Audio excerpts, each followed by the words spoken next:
Hello students, एक और नई क्लास में आपका स्वागत है। आज हम पृथ्वी के बारे में पढ़ेंगे। सौरमंडल के बाकी ग्रहों के बारे में हम पहले ही जान चुके हैं। तो आइए क्लास को शुरू करते हैं।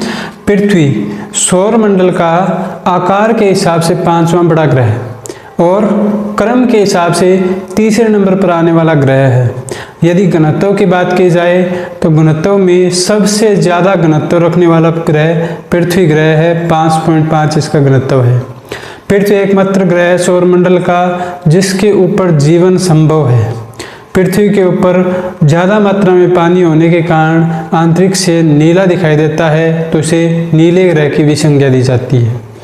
क्योंकि पृथ्वी आकार और बनावट के हिसाब से शुक्र ग्रह के समान है, तो शुक्र ग्रह को पृथ्वी की बहन भी कहा जाता है। पृथ्वी अपने अक्ष पर कक्षा तल के साथ 23.5 डिग्री का कोण बनाती है। इसका मतलब क्या है समझो। ये इसका अक्ष है और ये इसका कक्षा कक्ष है। कक्षा कक्ष क्या होता है?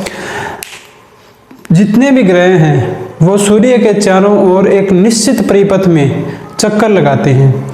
ये जो निश्चित परिपथ है इसको ही कक्षा कक्ष कहा जाता है। ठीक है। अब सूर्य का जो कक्ष है ये इसके साथ पृथ्वी का एंगल 23.5 डिग्री का है, या यदि बात करें कि पृथ्वी के जो अक्ष है उसके साथ पृथ्वी 66.5 डिग्री झुकी हुई है। अब यदि हम व्यास की बात करें तो इसका ध्रुवीय व्यास यानी उत्तरी ध्रुव से लेकर के निचले दक्षिणी ध्रुव तक, उत्तर से दक्षिणी ध्रुव के बीच में इसका व्यास 12,713 किलोमीटर है। जबकि इसका पूर्व से पश्चिम की ओर व्यास की बात करूं या भूमध्य रेखा पर व्यास की बात करूं तो 12,756 किलोमीटर है। इस प्रकार पृथ्वी के पर ध्रुव से विषुवत रेखा के बीच में लगभग 43 किलोमीटर का अंतर आ जाता है। यानी कि पृथ्वी बाहर निकली हुई है भूमध्य रेखा के पास, जबकि ध्रुवों के पास ये चिपकी हुई है। पृथ्वी का एकमात्र उपग्रह है जिसे मून या चंद्रमा कह सकते हैं।